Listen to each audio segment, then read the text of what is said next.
My name is Christopher Peter and welcome to my podcast. The Christopher Peter podcast provides analytical common sense commentary on salient topics impacting our public policy, national economy, and overall society. The focus is always providing content centered around facts, evidence, and data rather than partisan hysteria or narratives. In this podcast, I am going to discuss the recent withdrawal of our forces from Afghanistan, which brought the 20-year conflict to an end. An abruptly planned end. Also, I am going to discuss how to leverage lessons from our Olympians in everyday life. Let us begin. Someone can have the right intentions, but their approach may doom the entire effort. Certain professions there are room for good intentions, but not at the highest levels of government. In government, results and outcomes count more than what one's intentions were. The sign of effective leadership is being able to take a vision, idea, or need and formulate a plan that will allow you to move from point A to point B with the least friction, chaos, and potential for failure. Leaders at the highest level should be able to consider the known challenges, historical approaches and factors, and other potential obstacles when guiding a team to develop such a plan.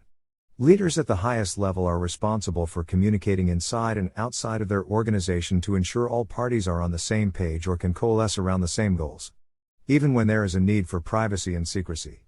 I do not think any objective American can reasonably believe that our withdrawal from Afghanistan was successful or anything but a chaotic plan of action that unnecessarily cost lives and harmed our relationships with critical allies. Largely for the reasons above. Again, one can have the right intentions but go about achieving those intentions in the worst way possible. The decision to end the prolonged conflict in Afghanistan is the right decision. I believe all Americans are ready to see those conflicts draw down and bring our troops home. But Americans expected it to be handled appropriately, without the massive loss of lives following years of minimal conflict. Americans certainly did not expect to see fellow citizens left stranded, not knowing if it is temporary. The conflicting words from the administration does little to clear up any confusion. There is clearly anger from our longtime allies, who had our backs by joining us in our fight against terrorism, who are now directly harmed by our approach. This could have been handled so much better than it was. There was clearly information ignored that turned out to be true. There are politics being played to avoid any accountability for the poor planning and execution. Joe Biden and his administration seem to operate as the old culture of politics and the old environment of information exchange still exist. It does not.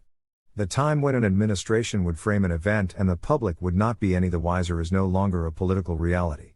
Social media and alternative sources of information counter the messaging.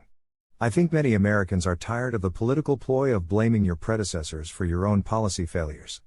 Biden clearly did not follow the approach Trump intended and his team and him changed the approach. Also, this result is not really a derivative of 4 administrations. Rather the rushed and chaotic plan to score political points by withdrawing our troops.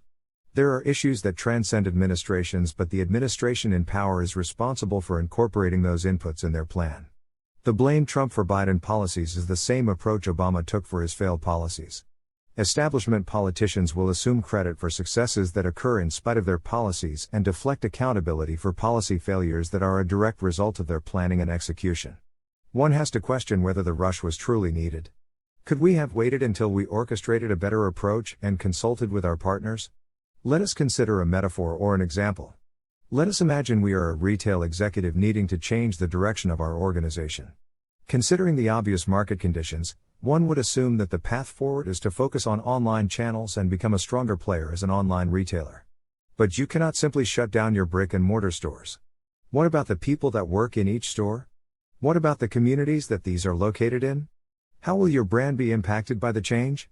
Can your suppliers adjust and how long will it take? Did your predecessors pursue this strategy and what drove their decision-making? You, the executive, may find that your customers are not as prepared for the change as you anticipated. Your partners might need greater lead time than you expected. A rushed approach would damage your brand and standing in the retail community. Back to Afghanistan, I believe that Biden created real harm to our standing on the world stage.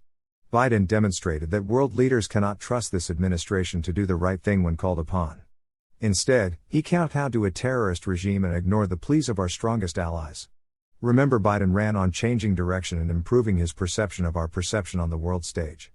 Instead, he created the biggest foreign policy crisis in a long time. This on top of his other blunders that constantly occur since he took office. The Christopher Peter channel provides original content in the form of analytical podcasts and common sense commentary through the Christopher Peter podcast and the Christopher Peter commentary sites. To experience more podcasts, please visit www.christopherpeterpodcast.com to experience the content. Moving on to our next topic. A professor of mine once asked our marketing class why America is obsessed with gold medals. Why are silver medalists or bronze medalists generally not held in the same regard as those who win the gold in their respective sport? Understandable question.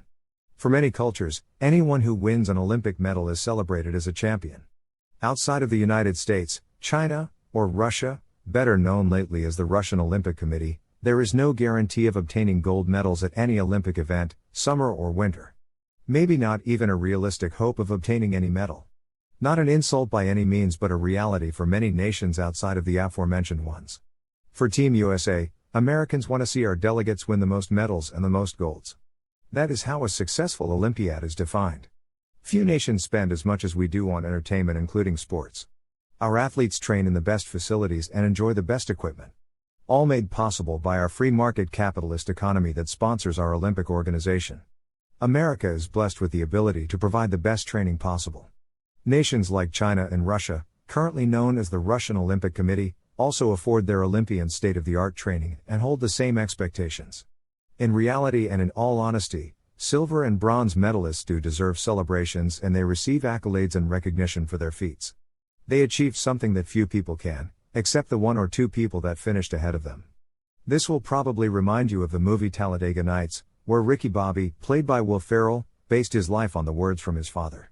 If you are not first, you are last. Of course, his father retorts in a more sober mindset that there are plenty of other positions to finish. We also recall the common phrase that second place is the first loser. Think about it for a moment. For any sports fan out there that had the unfortunate luck of watching his or her favorite team make it to the championship and come up short, that moment is gut-wrenching. Feels like we would be better off being eliminated earlier in the playoffs because at least we get a better draft pick. Later on, after time passes, we come to terms with the reality that our team was the second best team in the league. Our team is still among the elite organizations in their respective sport. In business theory, there is the rule of three, which states that every mature industry will eventually have three main players with market power. There is room for celebrating silver and bronze medal performances because they too are elite. That said, people should hold high standards for their respective fields. Aim to be a gold medalist in your path in life.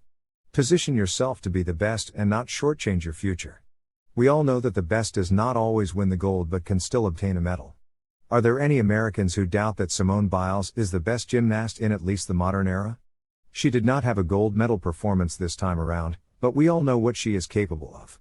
After all she went through, her foundational skill set still netted a medal. I learned a great deal from that marketing professor.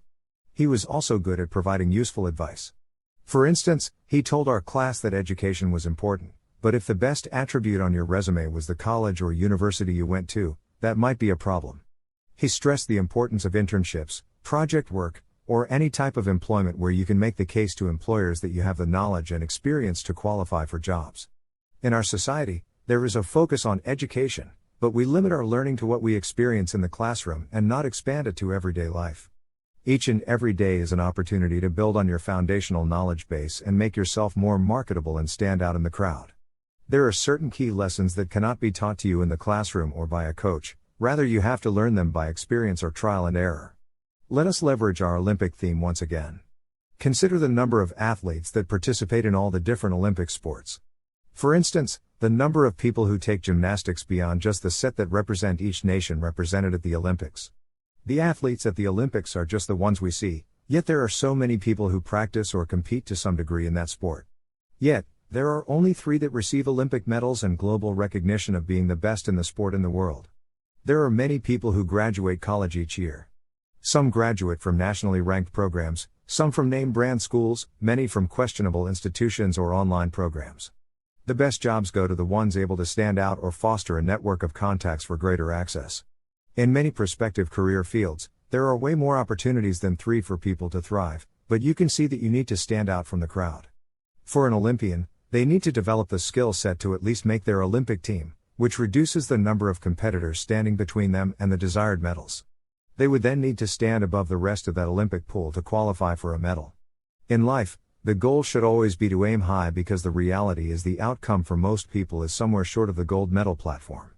That may be somewhat depressing, but not the end. The goal is to always find a point of difference and be able to speak to how it provides value to an organization. Also, the goal should be to benchmark your experience and skill set against the market standards to see where you can improve or where you already stand out.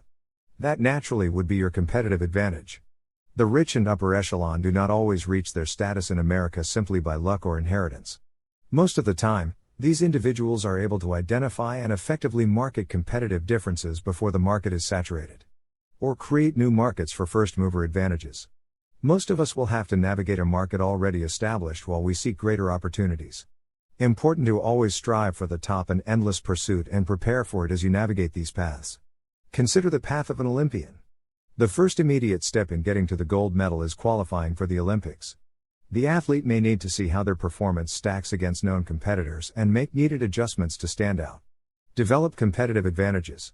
If he or she can navigate Olympic trials, a spot in the Olympics is secured and the level of competition rises, but the vast number of competitors is reduced.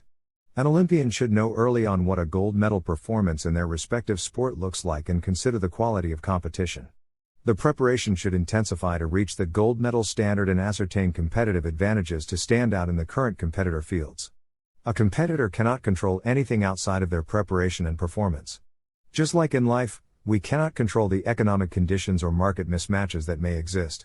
The preparation and positioning of oneself to be able to take advantage of opportunity or perform at peak performance is important. That gold medal preparation may still net you a silver or bronze medal in the case another athlete, who also is following the same approach, shines just a bit brighter. In the end, you are still better off than most of your competition. At the very least, being an Olympian at the Olympics or in life still means you accomplished a great deal and have opportunity in the future. Maybe my professor was right. Maybe those medals deserve more credit than they receive. In closing, I think America needs to raise our expectations of ourselves and our government. Americans should not avoid the pursuit of success because of a fear of failure. Life does not offer guarantees, shortcuts, or promises. There is no escaping hard work, ambition, and preparation. Additionally, Americans need to expect our government leaders to be able to secure our national interest, protect citizens both domestic and abroad, and lead in a competent and reliable manner. I sincerely hope that the Biden administration does everything it can to bring the remaining Americans home from Afghanistan and not believe that messaging will distract us. This is a blunder of epic proportion and they need to be accountable for this failure. This is a real scandal, not the fabricated or exaggerated controversies we experienced during the Trump era. Americans need to hold the administration to account and ensure no American died in vain. This was the ultimate definition of preventable death. Higher standards and higher expectations is the only way to turn our society and government around. I thank everyone who has taken the time to experience my content, both on the CRC Review and now on the Christopher Peter channel. Please continue to visit as new podcasts and commentary become available. Thank you again.